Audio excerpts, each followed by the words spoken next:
Srisailam project dam గేట్ల నుంచి నీరు లీక్ అవుతోంది. 3-10 క్రస్ట్ గేట్ల నుంచి నీరు వృధాగా పోతుంది. డ్యామ్ గేట్లు వార్షిక మరమ్మతులకు ప్రభుత్వం నిధులు మంజూరు చేసినప్పటికీ ఇంజనీర్ల పర్యవేక్షణ లోపంతో లీకేజీలు మాత్రం ఆగడం లేదు.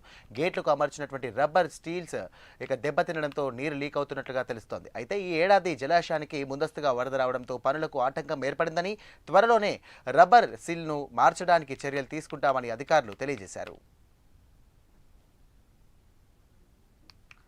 రైట్, ఇదే అంశానికి సంబంధించి మరిన్ని డీటెయిల్స్ మా కరెస్పాండెంట్ శివరాజ్ కుమార్ సిద్ధంగా ఉన్నారు. శివరాజ్, చెప్పండి, ప్రస్తుతం డ్యామ్ పరిస్థితి అయితే చూసుకున్నట్టయితే వరద ఈసారి ముందస్తుగా రావడంతో అధికారులు ఏం చెప్తున్నారంటే దీనికి సంబంధించి కూడా ఏర్పాట్లు చేయలేదని చెప్పేసి చెప్తున్నారు. ప్రస్తుతం అధికారులు ఇంకేమంటున్నారు?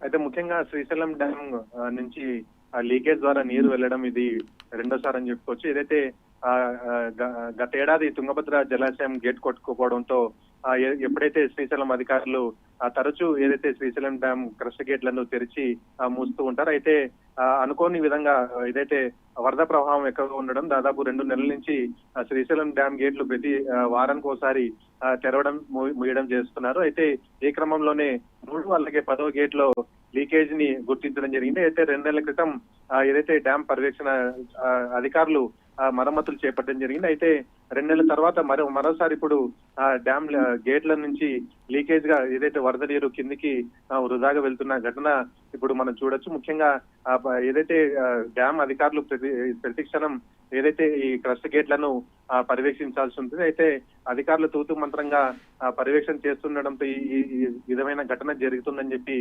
ఏదైతే చెప్పుకోవచ్చు. ముఖ్యంగా ఏదైతే వరద వచ్చిన ప్రతిసారి గేట్లు తెరిచి దిగువకు నీరు విడుదల చేస్తారు. అయితే మూసిన తర్వాత ఈ గేట్ల నుంచి ఏదైతే వరద నీరును కంట్రోల్ చేయడానికి రబ్బర్ షీట్లు అయితే ఏర్పాటు చేస్తుంటారో, అయితే వాటిని 2 నెలల క్రితమే అమర్చినా ఇప్పుడు అక్కడి నుంచే లీకేజ్ రావడంతో ఇటు అధికారుల నిర్లక్ష్యం పైన సీరియస్ గా ఉందని చెప్పుకోవచ్చు. ముఖ్యంగా ఇటు తుంగభద్ర జలాశయం గేట్ కొట్టుకుపోవడం చాలా సంచలనంగా మారింది. దాని తర్వాత ఇటు శ్రీశైలం పైన కూడా ఎఫెక్ట్ ఉంటుందని చెప్పి పలుమార్లు ఏదైతే ఇంజనీర్లు కావచ్చు, పర్యవేక్షణకు సంబంధించి పలుమార్లు శ్రీశైలం డ్యామ్ సందర్శించి పలు రిపోర్ట్లు అయితే ప్రభుత్వానికి అందజేస్తారు. ఆ ప్రభుత్వం తరఫున కూడా ఎప్పటికప్పుడు నిధులు కేటాయిస్తున్నా కూడా ఇంజనీర్లు కొంత పర్యవేక్షణ లోపం కనిపిస్తుంది.